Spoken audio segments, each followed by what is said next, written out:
reduced income and actually living back in the States, kind of beyond our means. We knew we were going to do that for a year, but yeah, so we actually had to realize some of those losses during that time. But yeah, it was painful to say the least. Hey guys, I need to reboot real quick. I'll be right back in a minute. I'm sorry. I've got you on my main speakers, and my daughters are trying to sleep upstairs, so I got to switch to the headphones. Sorry about that. All right. I'll be right back. Hi, Twee. I'm putting your mic on. You're live, Twee. Twee.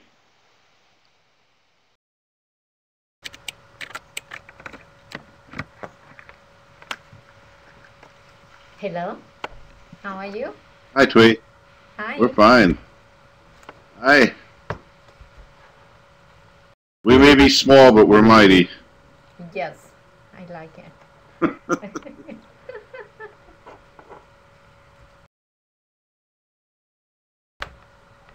So Dr. B is not going to with us today? Just me. Oh, good. Well, I usually enjoy his country. I'm sorry? I just got your magazine at work, so I started looking for your article. The financial advice. The very last page. Oh, okay, I have very last page.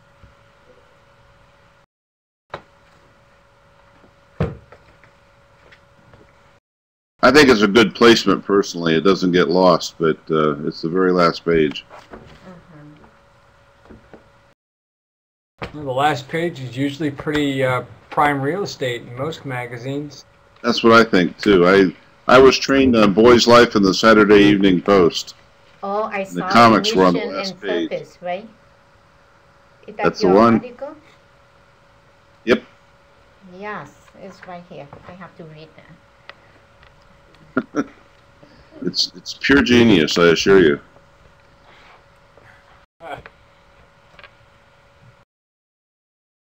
All right, I have 6:30. I like to start on time. So let's get your thoughts for the weekend's sharing. We had probably the most blogging back and forth that we've ever had this past week. Both you guys contributed a lot. I had a couple. I think Sam had some. So what do you think? With regards to which topic? Pick one. Your articles. The herd behavior? Sure. I don't know. I mean, it makes sense. But if you can't, when I thought about it, I thought of, I don't know, back in high school. I mean, everybody wants to do, when somebody decides, hey, this sounds like a good idea, everybody just sort of falls in lockstep and does the same thing. I don't think it changes much when you become an adult. It's true. Got to change a little bit.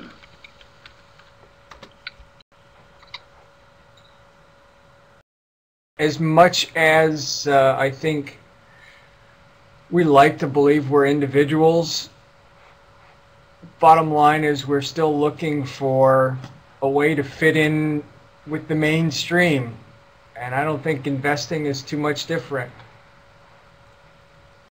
So do you fall in line with those guys that say the way to make money is to act contrary to the crowd?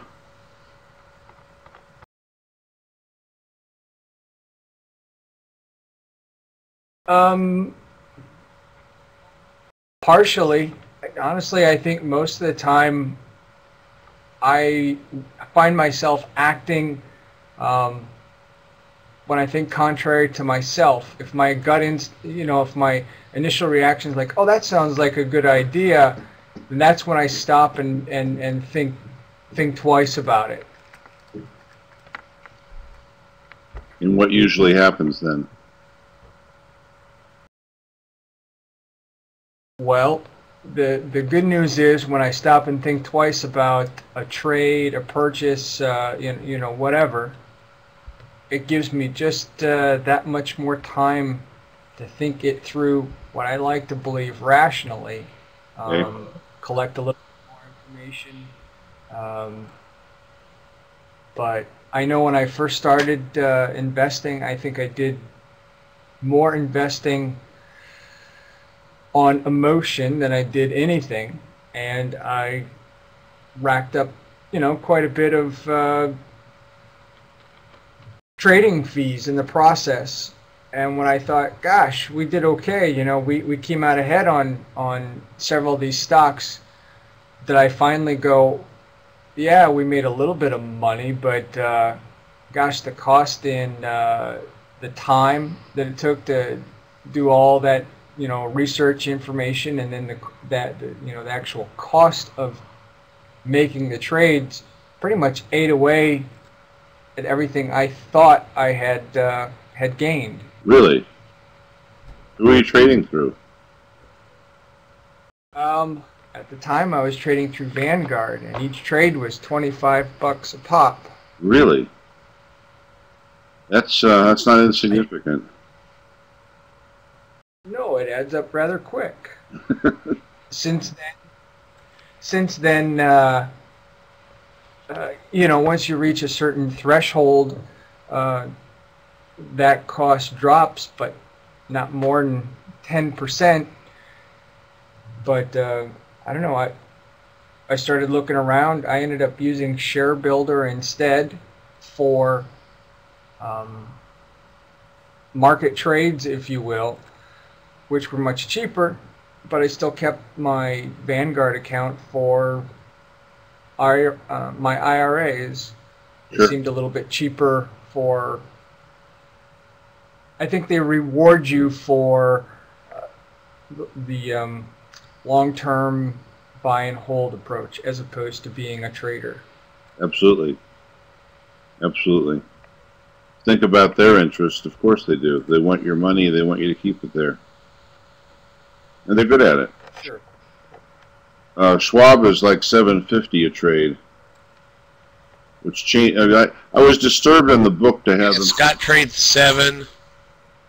Forget what E-Trade's charging right now. They're both a little less than Schwab, but I sort of trust Schwab. I've been around them a long time. What was I going to say?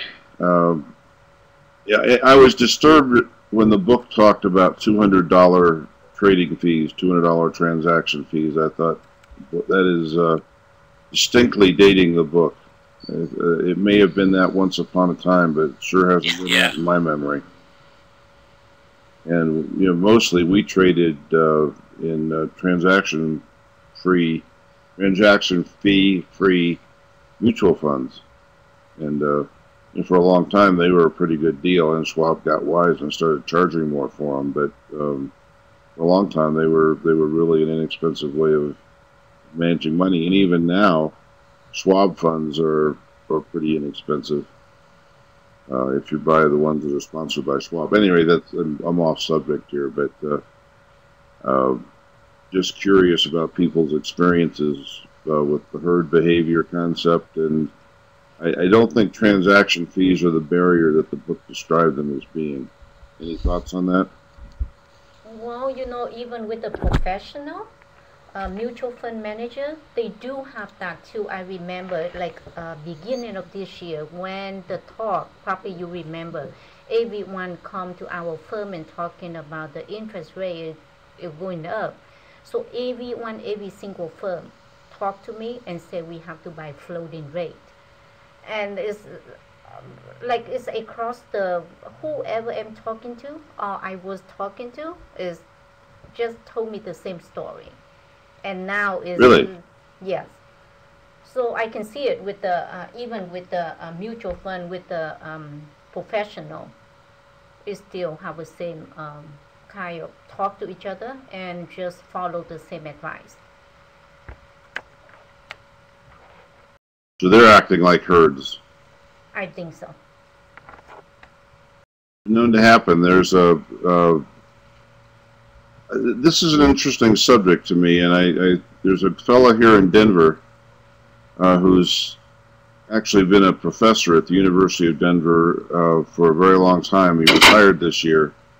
And another fellow who's running Icon funds, Tom, the Greek name for the first set. Bald guy, tall, about 65. At any rate, they're developing systems for analyzing approaches of mutual fund managers that escape, to see how much the mutual fund manager can escape the gravity of a herd mentality. That they don't give points to people who follow the herd, no matter how well their funds do. They give funds to people, or points to people who have good returns, but do it on their skills and their approaches to the market. Thoughts? How would they measure something like that? They've developed some pretty ferocious metrics on how to do that. I mean, it's complicated, as the saying goes.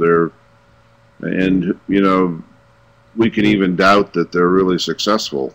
But I think you can see from reading these two chapters, 9 and 10, that psychologists haven't exactly, and the behavioral finance people haven't really settled in on ways to do the measuring. I mean, I was sort of shocked by these two chapters, to be honest with you. First of all, I've never heard of an awful lot of the words, and I've been in the investing world for nearly 30 years, and I've never heard a lot of these terms, so I found that curious. And I have heard of the phenomena, but I've not heard of the terms. But I just thought it was there's an awful lot of speculation, an awful lot of very, very soft thinking, an awful lot of speculation about why things are the way they are.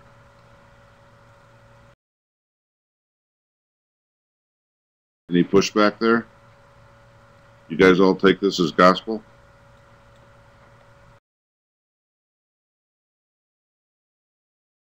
Colin? I'm not so sure. Go ahead, Colin. Okay. Well, I was going to say, I take it more or less as it comes. I've also done some reading of some other articles, which I posted and such, and they seem largely, but not all, to agree. I found articles on, what was it on? I think it was on herd behavior and excess returns, suggesting that you cannot generate excess returns by kind of, you're not really manipulating, but kind of playing off, I guess I should say, the herd kind of mentality. And then I found other studies saying you could not. So I was kind of like, well, all right, this person says you can, this person says you can't. Who do you believe? Kind of have to fall on the side of what the book says for the most part. Say more. You say more about that?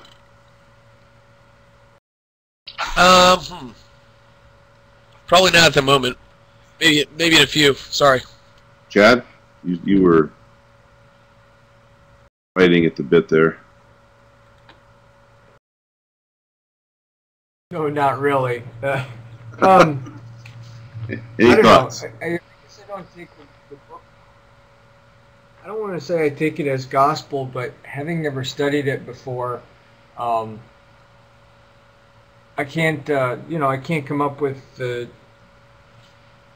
many diverging ideas. I'll be honest, as a student, I read it in a textbook. I kind of assume somebody was smart enough to get it printed. It must not be all wrong. No, I don't think it's all wrong. I just thought it was soft. I guess I'm not sure I'd be able to recognize the concrete aspect of it. otherwise. Does that make sense?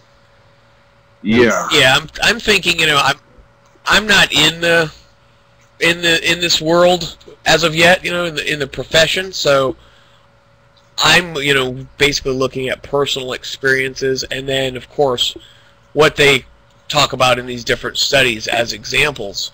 And you know, obviously when that's what you're seeing is the examples of their thinking, and not examples, or at least not too many examples of the converse, then, you know, you obviously just tend to go along. And yes, maybe that's herd behavior in itself right there, right?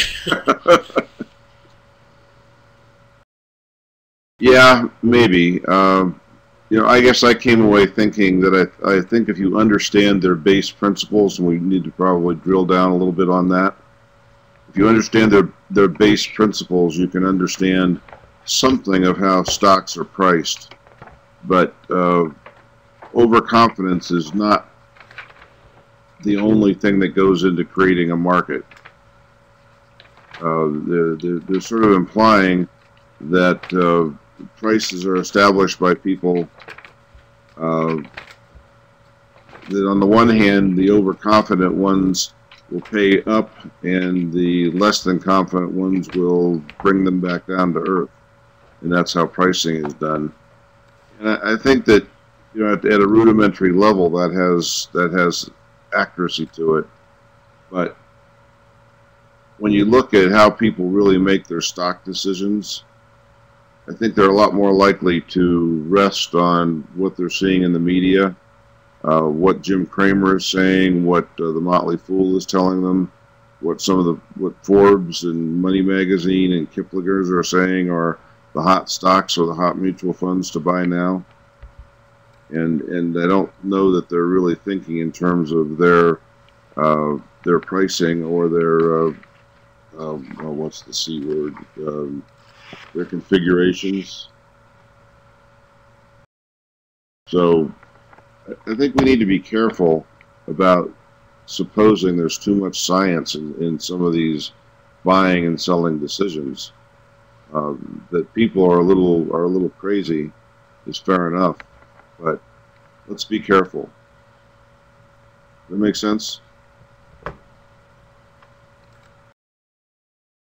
Yeah, it definitely that makes perfect sense. Twee, before you came on, I asked both Chad and Colin if they had money in the market, and they both indicated that they do. Do you? Yeah, for myself and also for my client. Sure.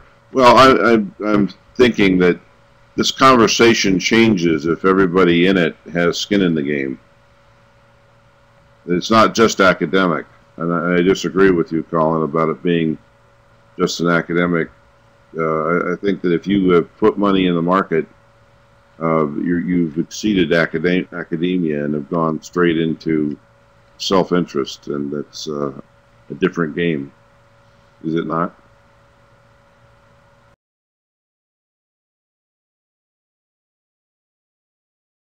I would say the trading itself is, but I guess maybe I hadn't connected the specifics of some of the concepts. That's why we're having this little chat, man. Interesting, because yeah, that's kind of a, well, yeah, it's kind of a, I don't know, cognitive dissonance on my part, because in reality I have considered a lot of these concepts. In fact, I'm a person who is primarily buy and hold, but I realized actually long ago that because of my interest in the market, I am subject to, I don't know, kind of a, let's say a desire to trade sometimes, which does not always help in generating returns, you know, depending on the situation, hurting, what's in the news, what Jim Cramer's saying, so to speak, right? So I recognized a while back that these things can get in my way, and so I've got about, I don't know, what is it, probably about 10% of my money that I actually actively trade, and I kind of, you know, I'll make money, in some cases, a good amount, percentage-wise at least, you know, in a quarter or in a year, and then quite often the next quarter or year I'll lose most or all of that gain. So, it's kind of in a sense, it's a wasted pool of money because it's not generally growing, but I'm also not contributing more to it, and I kind of view it as an insurance policy against doing something stupid with any more of my money. So that is, I've definitely, in a way, I've definitely considered a lot of this personally, but as far as considering whether what's in the book is right or wrong, I guess I largely was really taking it kind of at face value. Well, like I said, a lot of these terms are terms I literally have never heard of, and I have rabbit ears. I go through a lot of education. I've spent hours and hours and hours with investment managers and people selling things and people advising on things and people talking about appropriate approaches. And this behavioral, while I do think that it needs to be looked at, it's not something that's front and center in my experience. And I thought, actually, what's more front and center in my experience, did y'all get a chance to read Michael, the article I sent to you this afternoon? Not yet. No, I haven't. Well, I think I saw that. I sent it to you because I thought it provided an interesting contrast with what we're reading in the book. That he definitely talks a lot about investing techniques and disciplines and what the climate is and so forth, and that it's what I'm used to seeing. But I thought, what's the guy's last name? Help me out here, Michael. That can help me out. There are a lot of tools out there. I don't see. Yeah, I don't see an article. I see a link to your article. No, I think that's all I have here. I sent a link to the Market Field. Can you hear me? Yes. Yeah, I can hear you. Because I just clocked out. Market Field Manager. All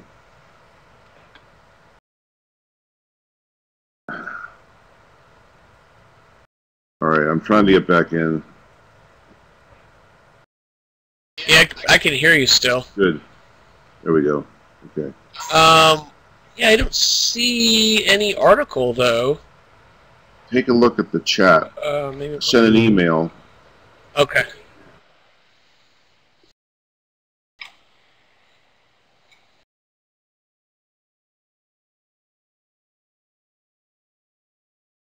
Anyway, this guy is really good. I'm not sure. I don't want to jeopardize my screen here, so I'm not going to go hunting for it. But it's an interesting contrast of style. Of somebody. Oh, there it is over there. Somebody who really is an individual stock picker. These guys are stock pickers. Did you find it, Colin? I did. It's on the right side of the classroom screen. It's not up where the messages are. It's under latest news. But when I click more, it says, sorry, this activity is currently hidden. Great.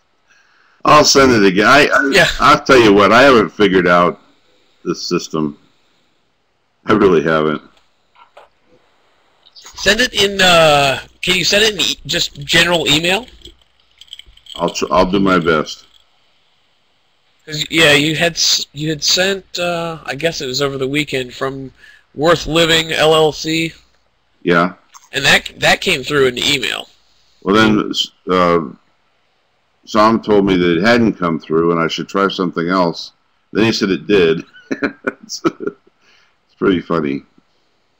No. You sent a separate email prior. Hold on, let me go check it. I got the email as well. Yeah, on Monday it says, And that came out to all of us. It was from sender Worth Living LLC at AOL.com. Yeah, that's me. And so, whatever was, however this other article was posted under latest news, I guess was done somehow differently. I just sent the because link. it never came out as an email. And I was hoping just to have you click on the link, because it's pretty long. Well, I will resend. Chad, have you been able to click the link? You got to actually repost it. I see that it's up there as well under the latest news. But no, it gave me the same error that it was not allowed. But the guy, Michael Ehrenstein? Yeah, that's the guy. Yeah, I guess we can look it up. I was try to do a Google search for some of his more recent articles and come up with something. He's on CNBC a fair amount.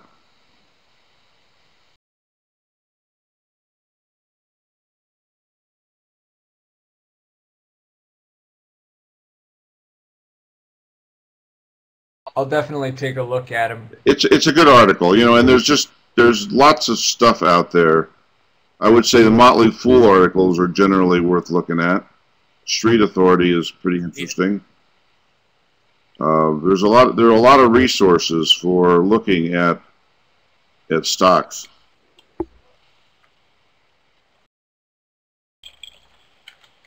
Yeah, I follow Motley Fool Caps.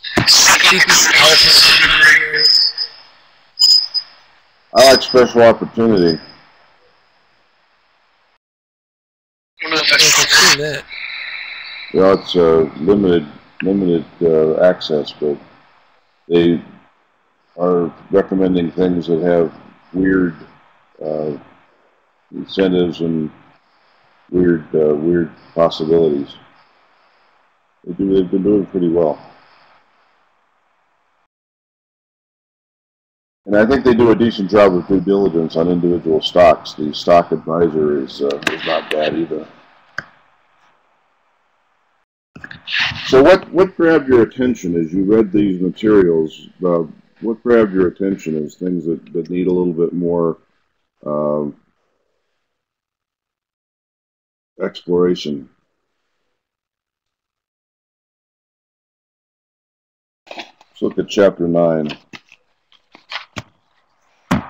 You buy the notion, I'm particularly drawn to this paragraph on page 163, the first full paragraph.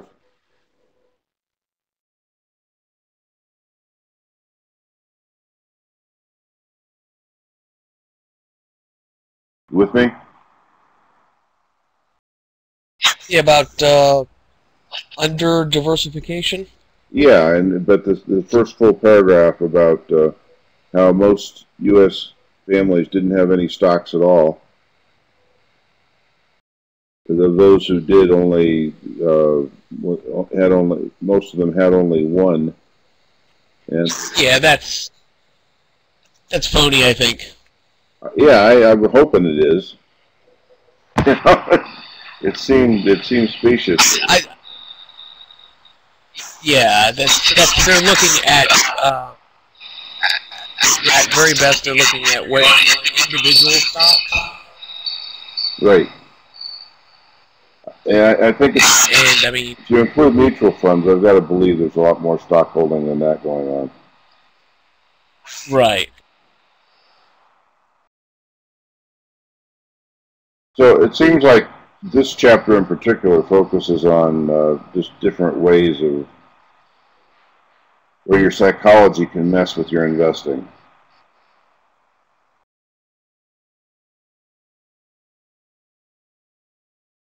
Thoughts? Well, Eli's here. Hi, Eli. I'm going to turn you on.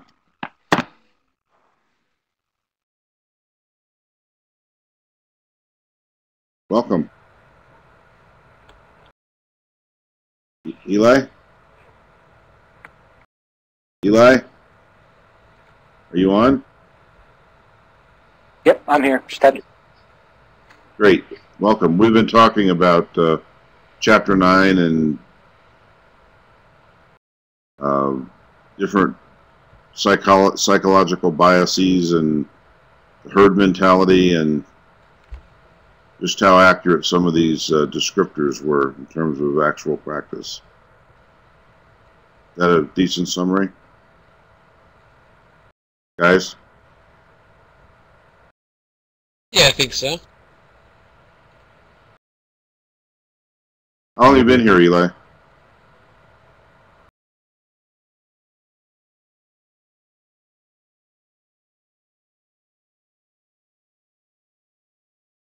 So at any rate, I think the theory of the book is that pricing is built on the confidence issue, overconfidence, underconfidence, and I'm going to suggest that buying decisions are actually not made on pricing as much as they're made on other criteria. Who's that? Thank you.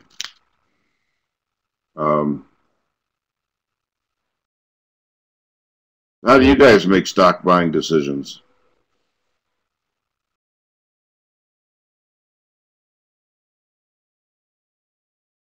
Chad? In general, I like to consider myself a value investor. I'm looking for stocks that have historically, produced quantifiable returns, that they're not, the stock price hasn't just increased on, their ability to borrow, that they're actually generating revenues, sustainable revenues. And then I try and find somebody that's fallen out of favor in general, be it a bad piece of news or a bad piece of, a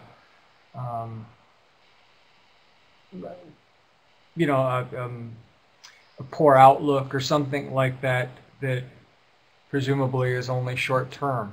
I think I posted something about the week on Adobe.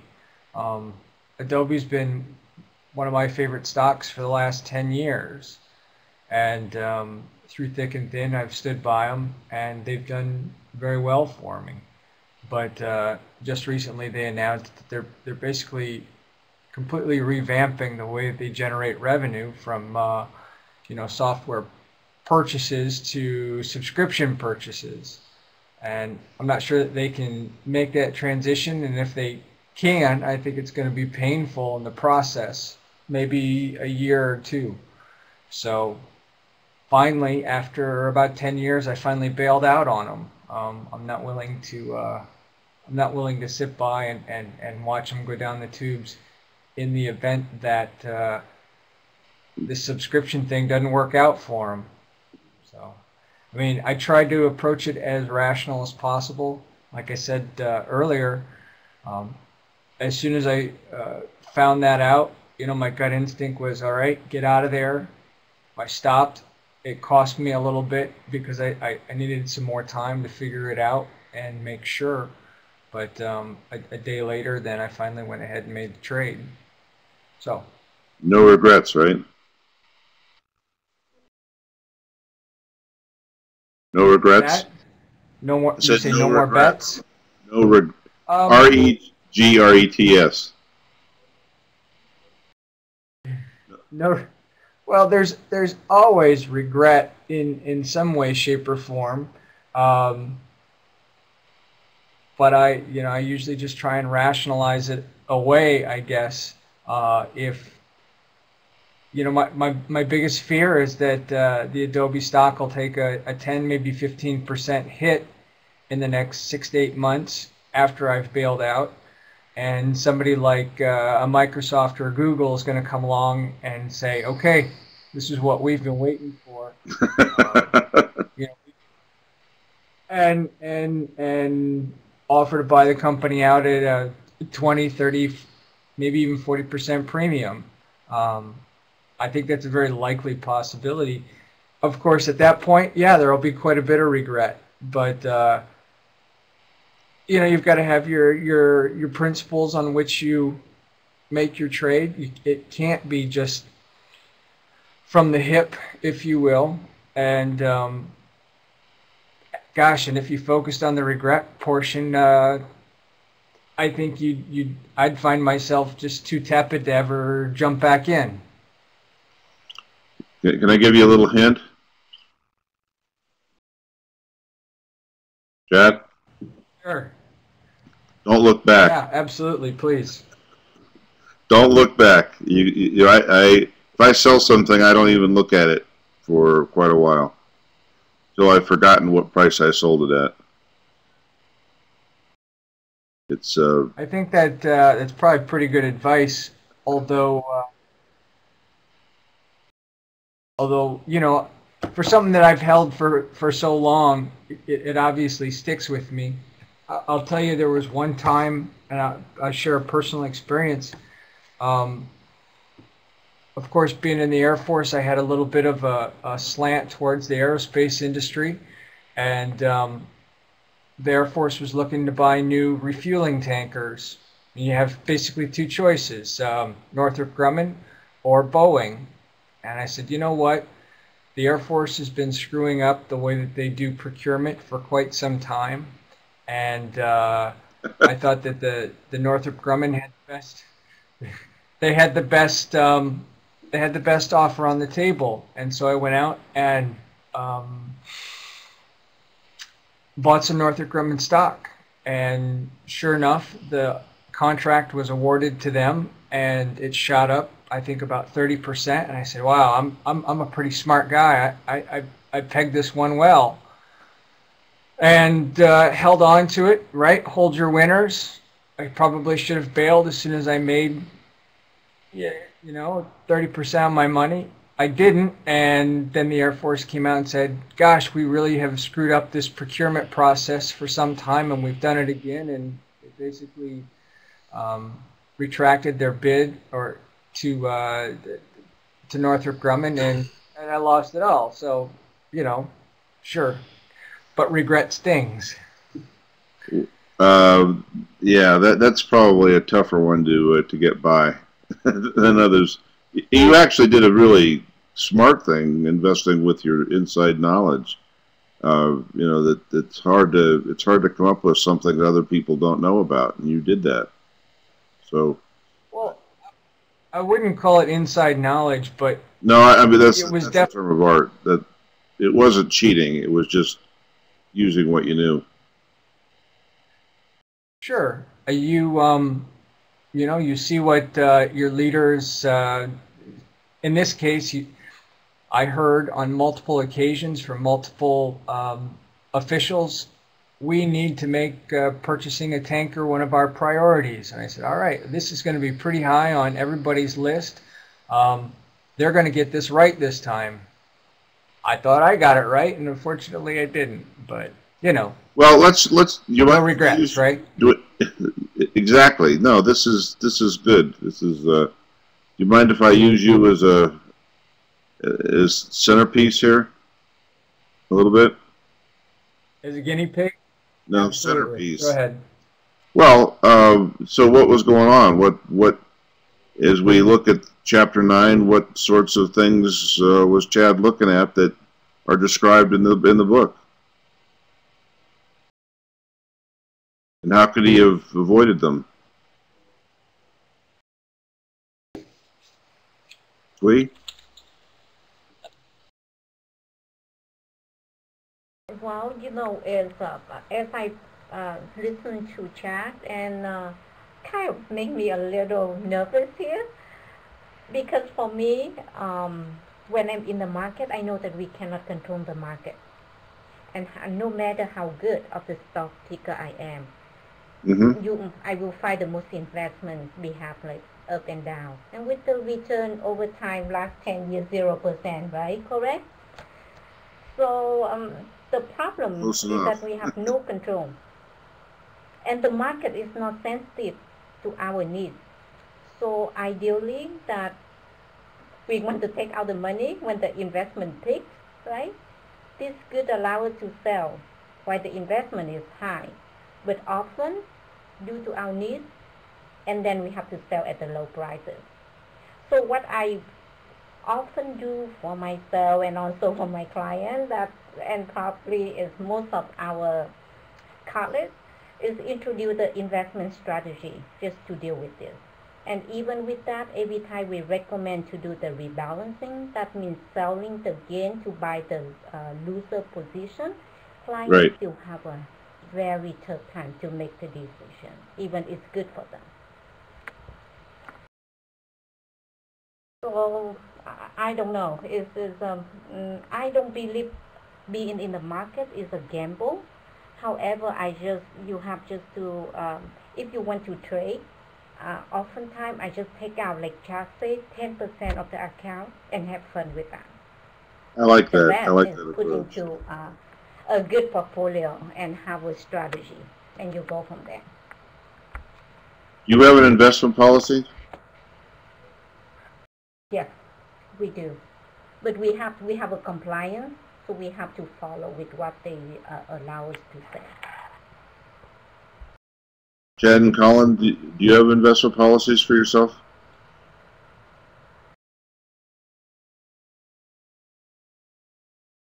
Not really, I suppose. Have you thought about writing one out?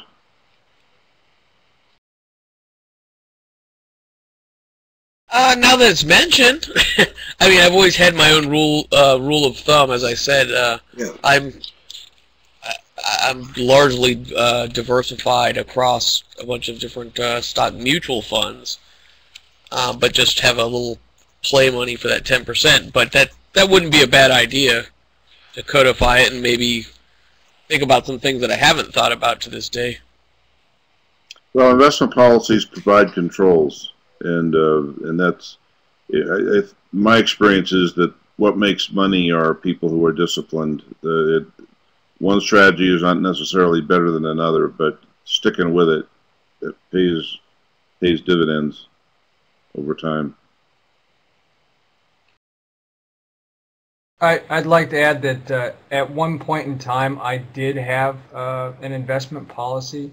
If I had it written out, I had it hanging on our wall. It was honestly more for my wife, so that she understood where we were coming from and what we were doing as a couple, because it's not just my money, it's her money too. Right.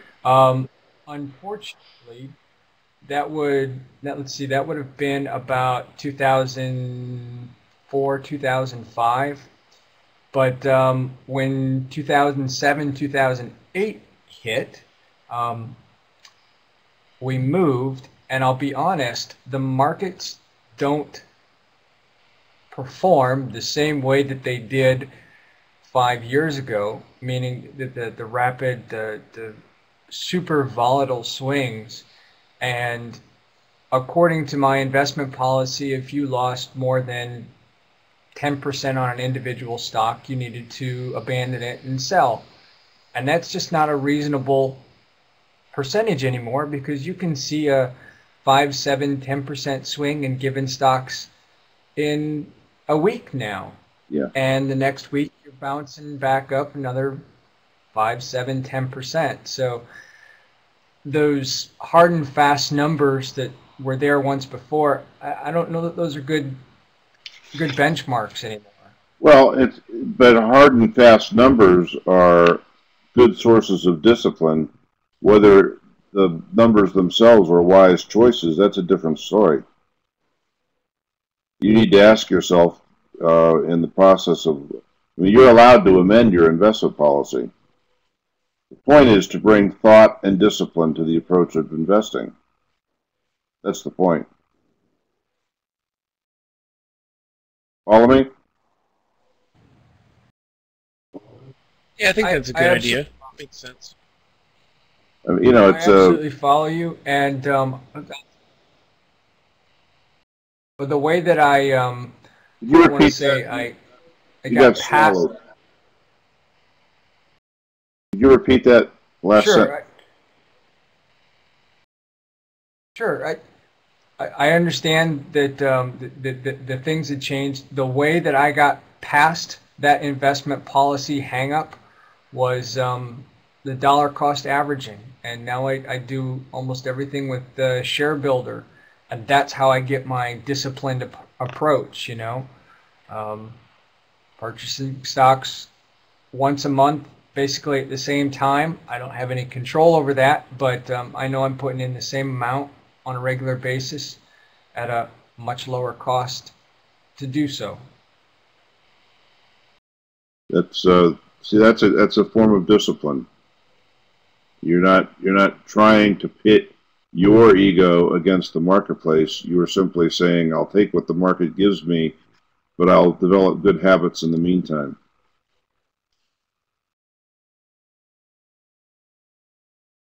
Correct. And in the meantime, and I use the meantime to research additional stock picks, different ideas, and I keep those at hand. And the only variable that I enter in each month is which 3-5 stocks I choose to invest towards. That's my discipline. I admire that. Congratulations. I think you'll find it serves you well. The problem with dollar cost averaging is it eventually becomes sort of self-defeating, or not defeating. It ends up being insufficient, of insufficient impact. It's one thing to have 3 months worth of dollar cost averaging. All those charts look great. You do that for 3 or 4 years, and the next month's contribution doesn't look so great. I would not disagree. The only way that I see the dollar cost averaging truly being worthwhile is for things like my IRA. $200-300 goes in every 2 weeks for that. I anticipate that the market as a whole will increase over time as opposed to individual stocks. I don't disagree that you're right. The dollar cost averaging over time for individual stocks kind of becomes pointless. Well, it's not pointless because you're still saving. I'm just saying that the incremental differences aren't great. That what they're talking about, it's a marketing. I won't say gimmick, but it's got aspects of gimmick to it. Because it typically the idea is to buy shares low and watch them increase in value, and sometimes that happens, and sometimes you end up buying shares at low. If they reduce in price, you are buying at a lower price, and over time that tends to give you a better number. But at some point, $300 into a $300,000 portfolio ain't much. That's all. The same thing. It's an interesting phenomenon when that occurs. You have to You have to relook at your attitude towards money and what it is you're trying to accomplish with your savings program. Does that make sense? I agree with you on that. On the DCA, in last 2 years or 3 years, it's very hard to have a DCA into the account and actually make sense for the client account or even for myself. So you still got to save. Save more, spend less. But just understand that what the numbers are doing is, I guess, part of my plea here. So I'm about done with Chapter 9. Any issues there coming up for anybody? Eli, how's your microphone doing?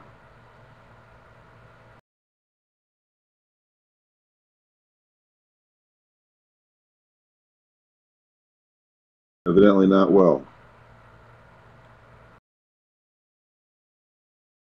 I can hear you. You can hear Eli? Eli said his microphone was cutting out, and I'm asking him.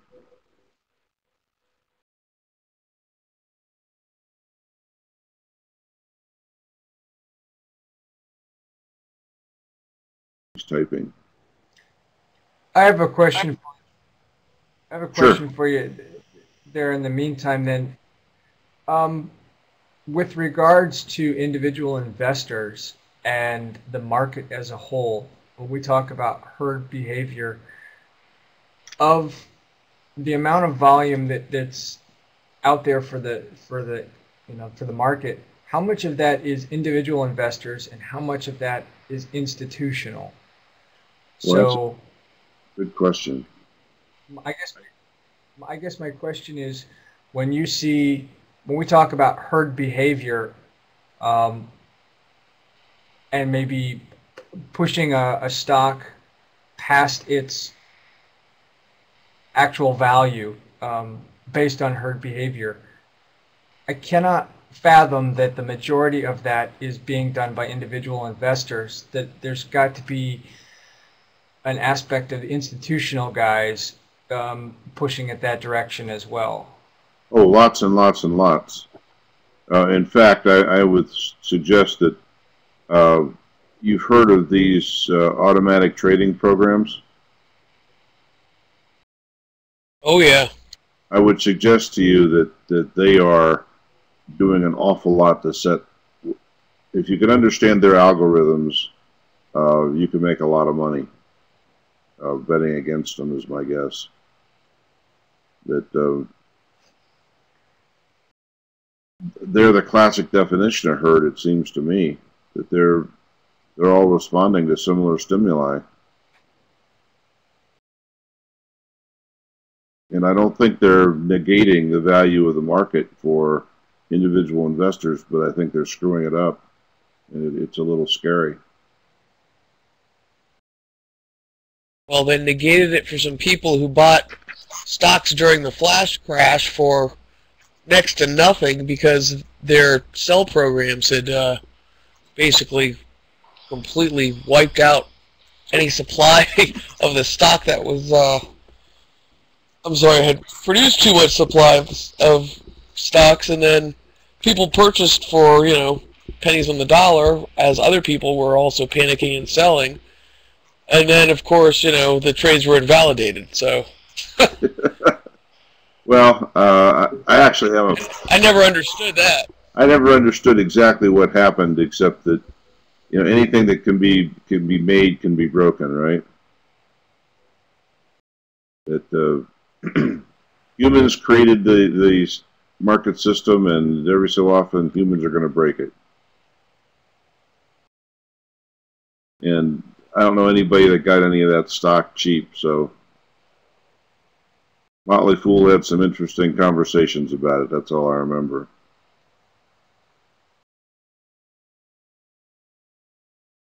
But I think there's still room for the individual investor to look at stocks. You just want to stay away from the big movers from the day. You can be run over by those guys.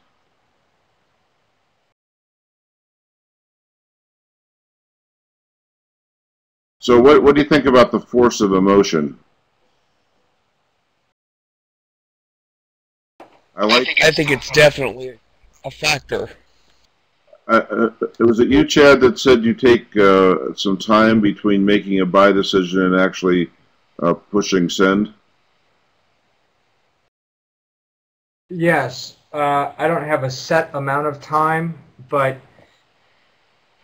I've kind of taught myself that if I ever get that flittery butterflies in the stomach feeling, that's usually when I need to stop and go, okay, I need to think about this a little bit longer, a little bit deeper, because that's my emotions talking, not my head. Well, I just want to support that. I think the notion of taking time, or a lot of people use the phrase "take a breath." Have you heard that? Absolutely. Take time to take at least one deep breath, and something like 3 trillion synapses can occur in your brain in that period of time. It's amazing how fast your brain can work if you don't respond just to the stimuli, but you give it a chance to rest and think its way through an issue. And investing is, I know lots of times I'll try to make a trade, and I'll put in a market or a limit order and hope that somehow or other the price comes to me. and yet I get very nervous about not having a limit order accepted for 5 minutes. Yeah, I've done that exact same thing. Yep, I've done the exact same thing. Oh man, I'm not going to get to sell it, or oh man, I'm not going to get to buy it. Yeah, absolutely. Don't you feel a little silly? Absolutely. I go, I think the important question is, I was going to say, I think the important question is in the time that you're waiting to see that your trade's been accepted, do you find yourself sort of rethinking, second guessing your price? Do you go, oh well, maybe that's too high, or oh well, maybe that's too low? Yes. That's when I get nervous. Yeah, in the case, I have gone in and changed my price if I really want the stock. If the reason I want the stock isn't really related to price, if the reason I want the stock is that it, I read about it in Motley Fool, or it pays a dividend that I'm really anxious to lock in, and I don't really care about 2 cents very much. But then you feel silly, because why did you put the limit order in the first place? Exactly. Yeah. So all I can say is that feeling of butterflies in your belly doesn't ever go away completely. I think that's part of the charm of the stock market, is it gives you a little bit of that thrill. They use the term the thrill effect, one of those. The sensations. Yeah. And, I think thrill seeking is one of the reasons why you invest in the stock market. I just like the idea of keeping it to 10% or less, and actually 10% on a substantial portfolio is still a lot of money. You gotta remember that. You have $1 million portfolio, 10% is $100,000.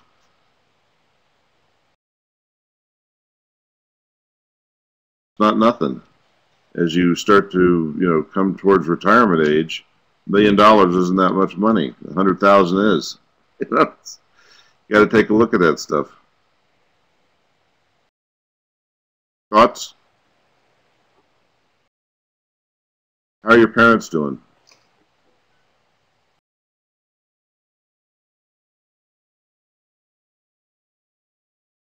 You talking about with regards to as they approach retirement? Yeah, I presume that you guys are in your 30s, which means that your parents are in their 50s or 60s or older. It's my parents that has absolutely driven me to this field. I see where they're at. I see what they have not accomplished with regards to financial planning and being prepared for retirement. And that's been my driving force. But I'm not going to find myself in their position in 30 years. Good call. Anybody else? Yeah, my parents are actually doing okay. They're not wealthy by any means, but they're doing fine. They've got more than enough to meet their immediate needs and such. So they've also got some annuities that they have not actually even started drawing on as of yet. And the biggest thing really to give them a base was my father was in the military for 27 years, so he's got military retirement pay that nice. That more than covers all the basics right there alone. So you guys believe in the theory of having money to cover basics and then other money to do other things with? If you can, you've got to at least be able to live, right? It would certainly be nice to take some vacations, but I think part of it also has to do with maybe. I don't think people are going to retire as early. In the coming waves of retirement, I think maybe there might be some partial retirement going on. Yeah. Things of that nature. I don't really see myself retire. I can hardly imagine retiring entirely. It just doesn't. It doesn't seem like something I could do. I don't know. Well, I'm with you on that. Some of us start teaching classes at as we get to that age. It's you got to stay busy. Yeah, exactly. I mean, what to me, it's kind of like, well, what are you getting up for in the morning if you're not actively involved in something? And obviously, it doesn't have to be work. It could be a number of other things. Or maybe you're just, flying around, traveling the globe if you've got the money for it. But, it could be interest in a certain topic. It could be, for some people, community, civic, church groups, or some combination thereof. But you've got to be doing something. You can't just kind of sit around, I don't think. Well, how does that fit then into the idea of emotion in the investing process? We haven't heard from you for a while. You always have so much to say.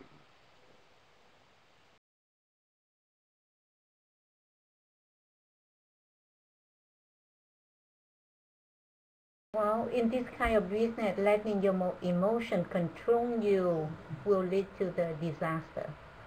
So you have to have a powerful mindset, right?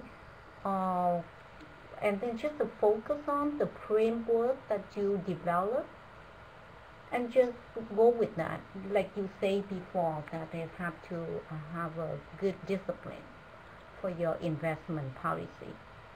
And I really believe in rebalancing. I do that at least quarterly. Some of the account I do that monthly. And I can see it's really helped to contribute the rate of return of the account. A lot of work. You say that's a lot of work.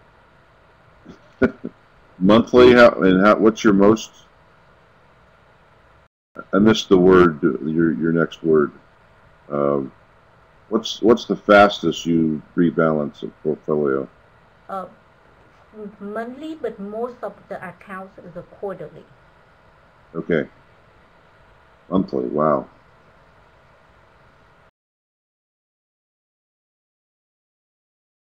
The investment analyses show that it doesn't really even matter as much how often you rebalance, but rebalancing is key to good investment performance. That rebalancing definitely does work. We deal with a lot of engineers, and so they are very hard to advise them. I don't know if you have any engineer clients. You probably know better than me. I don't do well with them, to be honest with you. Me too.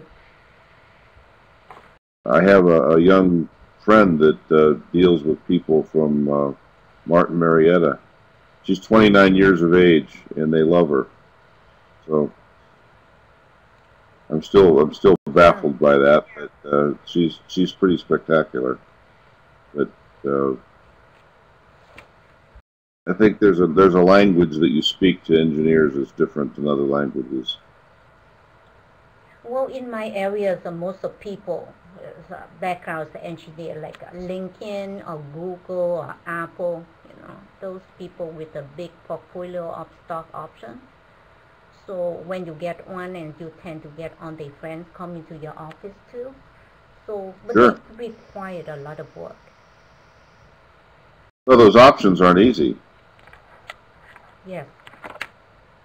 So I'm sure you earn every penny. Congratulations. Oh, thank you.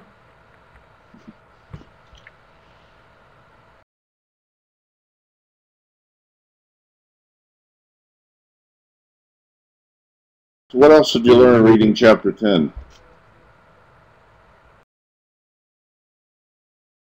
What about the tendency to sell winners and hold losers? Do you buy it?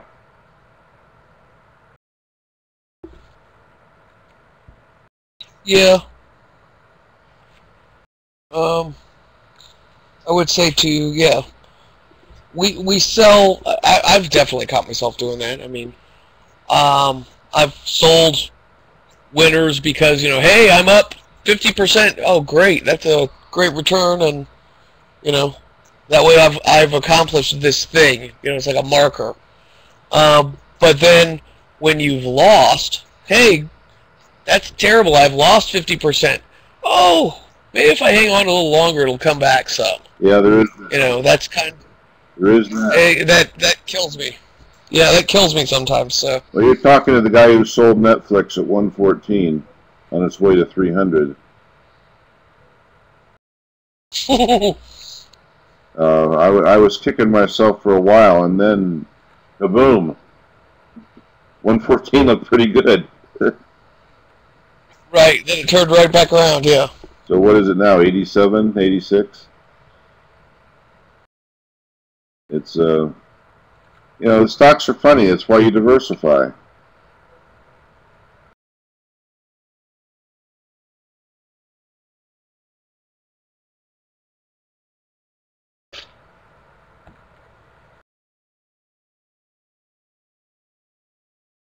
What about the house money effect? Is it easier to spend someone else's money, quote unquote?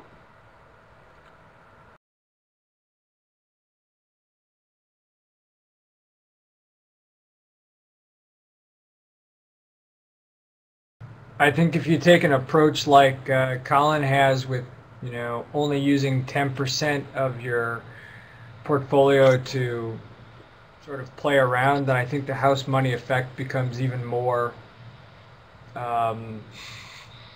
comes into play even more. I mean, let's say he uses 10% and makes 30 or 40% on that. Does he then turn around and play with all of that money, or do you take your gains off the table and add that back to your portfolio, or do you consider that, you know, that aspect of that mental account, and do you keep playing with that 30 and 40%, which is really now more than 10% of your portfolio? And that's why, my friend, you have an investment policy. Yeah, I took it and I put a new roof on the house, but your mileage may vary. You wasted it, eh? Yeah, exactly. Just threw it away. Yeah, sometimes you actually get to spend your own money. It's an amazing concept.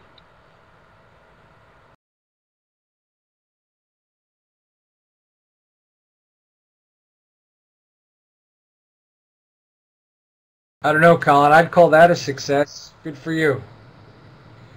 Yeah, it's overall it's worked out pretty well, honestly. And so, you know, like I said, I don't have an investment policy written out. I probably should write one out, but I've been very good about following some certain kind of, you know, just guidelines. But I have not always been, so it probably would be a really good idea. And Chad, I think you're right about that possibly, you know, it could almost multiply the house money effect. You'd be like, okay, well, I have this big gain, so now I've got, you know, 30% more to play with. So what, you know, now I can make a lot more with these trades, because if I do another 30% gain, right, I'm compounding. So yeah, I mean, I see that, and yeah, that's definitely something to be aware of and guard against. Well, and again, that's why you have the policy. You want to decide what you would do under that circumstance before it becomes a tempting reality. Right, so have a plan. Yeah, absolutely. So, you know, it's not that you don't have a policy, because you sort of do, but you have an issue that could come and bite you if you don't decide it in advance. And it's something you can actually talk through with your spouse and get her feelings on it. And, you know, it's a good thing for her to know that you're undergoing that kind of stress. Yeah, true. So I like policies. I think that what do I do when? You know, I'll allocate X to small cap. I'll allocate Y to dividend paying large caps, whatever. I'll take a flyer on 10%. But that doesn't mean you waste the 10%. It means you invest in stocks that are probably a little speculative for your 90%. Right, exactly. And what do you want for your 90% is actually more important. You'll have more fun with your 10%, but there's nothing wrong with having, you know, something that's safer as part of your 90, including your allocation of cash. You can get away with a lot of stuff if you have enough cash to get you through a couple of years. I didn't worry about 2008. I had the cash. Does that make sense? You want to have enough cash to get you through challenging times. Right. At 3 months to net to 6 months gross, or 2 years worth of cash, or whatever makes you feel comfortable, that's important.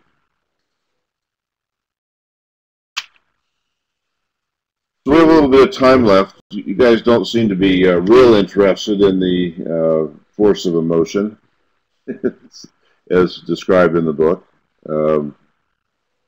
Like I said, to me, there's an awful lot of soft language. Awful lot of experimenting that needs to be done if it's going to go anywhere, and probably some speculative insights on the experiments that they've already done. I don't think I buy a lot of their conclusions, and I think there are a lot of sources for investment decisions other than calibration and confidence, and that's my issue with the book, is that I think they overstate people's capacities for calibration, and they overstate the case for confidence and overconfidence. So that's me, but I think that people have to make their decisions based on something, and I would say the more sophisticated traders probably are looking for those kinds of advantages. Is something underpriced or overpriced? That's where they're going to go. They're going to believe that there's profit to be made in them that are stocks. On the other hand, remember, those stock prices are set by a consensus of literally millions, if not billions, of investors. So believing that you know something that nobody else knows is the height of overconfidence. You got to know why you know something that other people don't know. What's up? Probably one of my best stock moves before I ever invested in stock much was the Quest stock. Quest really imploded in the early part of last decade and was down to like $1.50 a share. And there weren't good reasons for it to be down there, except that there were a lot of problems that the company had that exploded all at once. Well, explosions don't persist. Markets, stocks tend to come back against implosions. So I bought some and made a fair amount, probably quadrupled my money over a 8-year period of time. That doesn't happen very often, but Quest is local to Denver. I knew it wasn't going anywhere, and I knew the bills most people were still paying their bills, so I didn't think I thought it was still a good investment. Turned out that it was.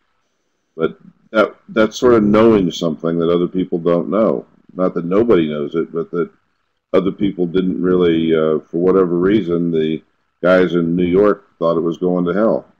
Guys in Denver didn't. I made some money. But you got to be careful. Falling knives are stocks that, falling daggers are stocks that don't tend to come back. If something turns into a value stock, the question of why is it a value stock today is one that you must ask. Is Netflix a good stock to buy right now? It fell like a son of a gun.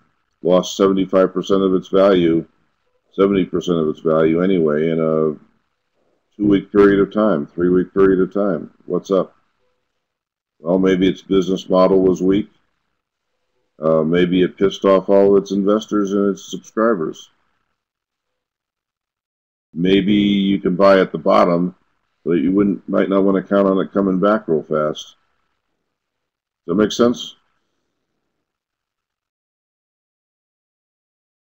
Don't all speak at once. I think Amazon is going to eat Netflix's lunch. Okay. Between Amazon and Google. Really? Could happen. Yeah. Could happen. You know, Netflix is, you know, it's come back, but not by a lot. And that's an articulate case for Amazon. Amazon could eat everybody's lunch. That's a powerful business model. Mm-hmm. Yeah, and they've got now if you subscribe to their Prime service, which I do, you get unlimited streaming for the same, I forget what it is, $60 or $80 yearly fee that you pay for Amazon Prime to get free 2-day shipping and priority access. You also get instant video, Really? which with Netflix you pay a monthly fee. Yeah, so I was like, well, heck, I'm getting rid of the Netflix streaming and I'll just use the streaming on the Prime. What do you think of Comcast? Not really any reason. What do you think of Comcast then? I haven't followed Comcast much because there's such a big, I don't know, there's such an amalgam. They're more like a telco in most ways in reality, and so they've got a lot of big data connections. They've got a lot of the end users, which is valuable in that business, of course, the eyeballs. But I just have a feeling that eventually the costs of that particular network and their topology are going to really start dragging them down. I think you're right. So we've got about 15 minutes left, and you guys have papers to do, and I'll be honest with you, I don't really understand what it is that's going to be demanded of you. But I do know that you need to start working on either individual papers, and with only 4 in the class, Somnath suggested that might be the way we want to go. I personally would think it would be more fun if you pair it up, but I don't know what you all think, but I do know you got papers to do.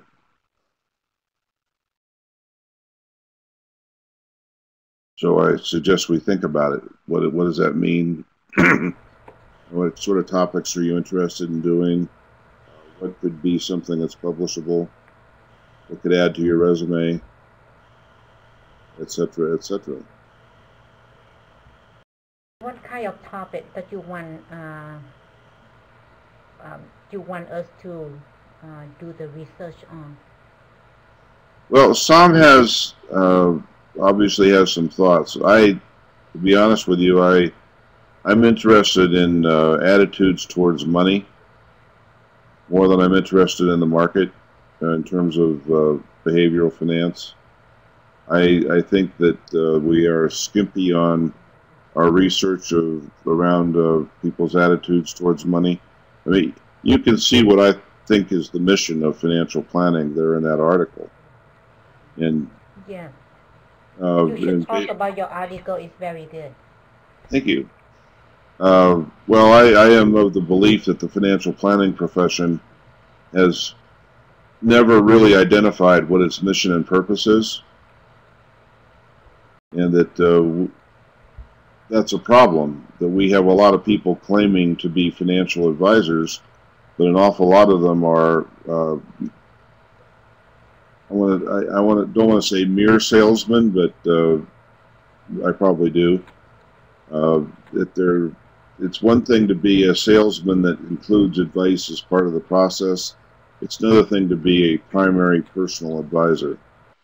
As I listen to Twee talk about her practice, I'm hearing the words of an honest-to-goodness financial advisor, somebody who deals with people where they are, somebody who takes their problems seriously, somebody who helps people make hard decisions when it's time to make hard decisions. How am I doing so far, Twee? Yes. Does that describe you? Yeah, I work very hard for people because I see like what you say is so many people call themselves financial advisor, but what they do that they just sell the product without a strategy, without really understand the client needs, and so get me very upset when I see the people just sell the annuity for no reason or just sell the VUL for no reason. Take people out to lunch or dinner and everyone opt in with the wrong annuity. So I'm very frustrated when I see those situations. I can hear the anger in your voice, and that's the voice of a real advisor, and I applaud you for that. So that's part of what I'm after in this article is how do we look at ourselves as personal financial advisors, and how can we bring about an approach that makes it that separates people who are not don't look that different from each other, and to identify a mission and purpose as helping people relate to money and the awesome forces it generates is the kind of phrase that lets people look at the financial advisor job a little bit differently. That's where I am with that. It's something that financial planners have to work at, because right now you've got everybody from even the Investment Daily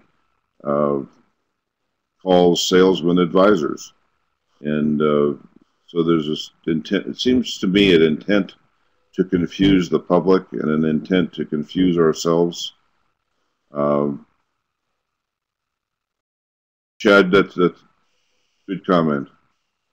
And it's so I think my article's a pretty good one. I literally spent a couple dozen articles hours writing it. Sorry, I'm getting tired. My mouth isn't functioning so well. But it's if you read my To Think Like a CFP article and then my last two, One to the Power of One and this one, the Mission and Purpose, you'll get a sense of what I think of the potential for financial planning, and it's time. We need to step up. It's not good enough to confuse the advisor with the salesman. There's a place for sales. I use the metaphor of the restaurateur, the chef, preparing exquisite meals for his or her clientele. The chef must still do his or her shopping at the grocery store. And the grocery store has an interest in providing exquisite product to the chef. But you can't confuse the grocery store owner with the chef. And right now in financial services, there's a lot of confusion between the grocery store owner and the chef. Does that make sense? Yeah, that definitely makes sense. In fact, I was just thinking as you were talking about a lot of this with the RIAs, etc. I remember when I first started taking courses in financial planning, the immediate reaction of a friend of mine who's a lawyer is, "Oh yeah, how much more percentage can you get me?" And that goes along with that mindset, People are just looking for what more can you get me? Well, that's just someone who's going to sell you product because they're going to guarantee you anything. A real financial planner is going to do so much more. Yeah, and the problem, Chad, is that it's been part of. It's not just a matter of temptation. The job needs to be done. You need to have somebody who is capable of implementing it, not necessarily paid for by commission, but there are those temptations that exist in any event. And I've been fee only since 1988, I think, and I think we're very lucky to have Schwab come along in 1990-91 and a very, very bullish market in the 90s. A lot of people were able to stabilize their practices at that point in time, but it's an interesting, the whole issue of conflict is very interesting, and the whole issue of what is it that a financial advisor really does and what can we charge for and get paid for. Just as a matter of the realities, it costs between $1,000 and $2,000 per client per year for the current way of doing business for most people. So that means you've got to start off the last 10 years was really tough. Very tough for an awful lot of people, and it's not a cheap, if you're going to have a labor-intensive office, it's not cheap, and you have to be careful who you're going to take on as clients. And yet we have this whole underserved middle class and people unprepared for retirement who are scared to death of the market, and who, looking at the kinds of emotions that we're talking about tonight, are scared of their own emotions and scared of the emotions of others. So it's an interesting thing, and we can spend some time on money theory sometime in the class. I honestly believe I'm one of the best people around to talk about that stuff, and we can have a pretty interesting conversation around our relationships with money and what makes that so interesting, and how society is become so completely dependent on money in a way that I think is literally unprecedented in human history. And the job of the financial planner is often being the only source of sanity in an insane process for people to look at longevity, to look at their ability to generate money. We talk about extending our work years instead of going directly into retirement, but there's a lot of people who are in pretty bad shape by the time they're in their 60s. They're really not capable of going to work 40 hours a week. They're really not capable of the stress and strain of what it was they were doing in their 50s. So what do? Now, what's part-time employment look like for somebody who's in a knowledge industry? So those are issues that are in front of us. And back to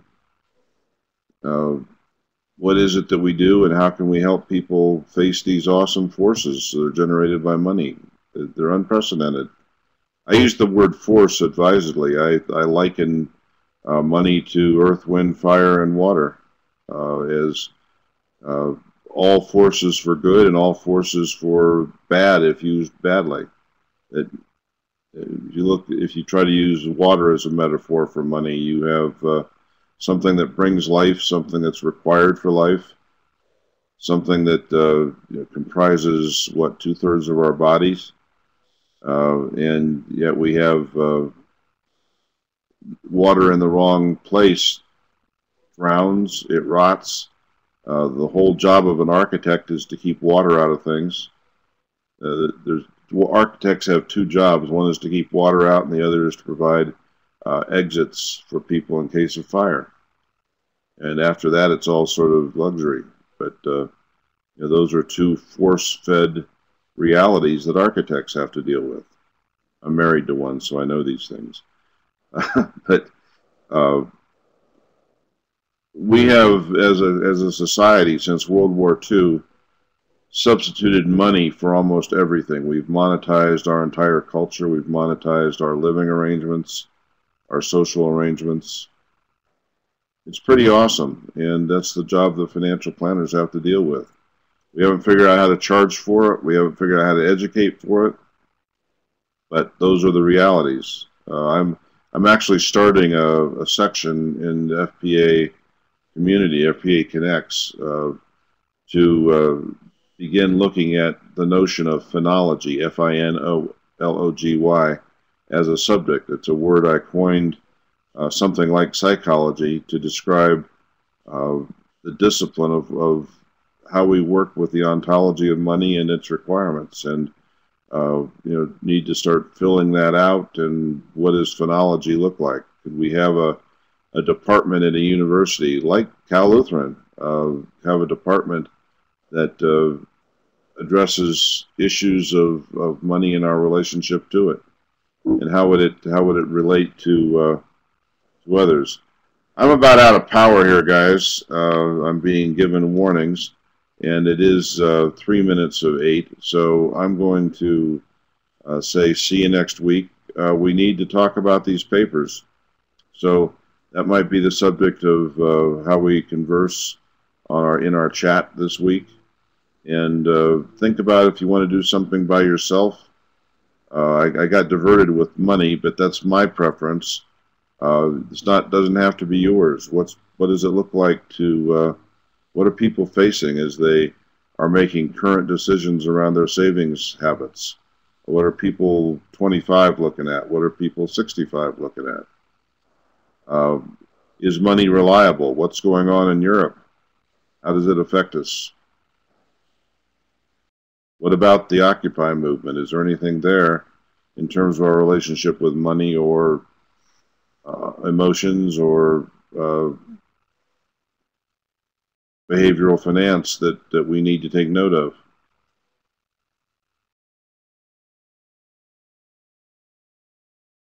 So, last minute thoughts? I can't believe you guys are so quiet right now. Chad? I was going to ask if we could then possibly start a separate either email chat or a separate chat thread specific for the papers. You bet. Yeah, that's a good idea. Yeah, that'd be great. And I'm available if you want to, be considerate, but my phone works. You've got my number, right? Right? Yeah, it was in that email. 303-329-8309. Be thoughtful. But I'm happy to chat.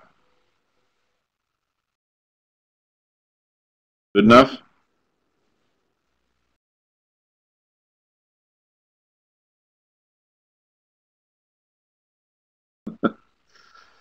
Great. You guys are great. I enjoyed the evening. Hopefully you learned something. See you next week. All right. See ya.